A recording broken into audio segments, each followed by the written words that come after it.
opportunity to get out here and get a little bit of practice in. I got some packs charged already anyway, so I ain't going on the charger and put them down. So we'll see how it goes. I'll put a little DVR up if I can actually keep this thing under control. So we'll see how it goes. See you later. Bye.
Man, that was pretty tough to say the least. The old Falcon 1 took a pretty good beating, but I felt like I got some good right hand turn practice in.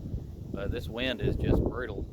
So hopefully I got some decent footage. I felt like I got a little bit of practice in, but man, it's just hard to tell with this wind. I guess I got some good practice in flying in the wind. About all I can say. But hopefully I got a little bit of good footage. So I'll throw that together. But it was good just to get out. It's sunny and still a little cool, but I felt like I really needed to stay on it and get back out, try to keep these sessions going. So we'll see how it goes, but I'll talk to y'all later. Bye.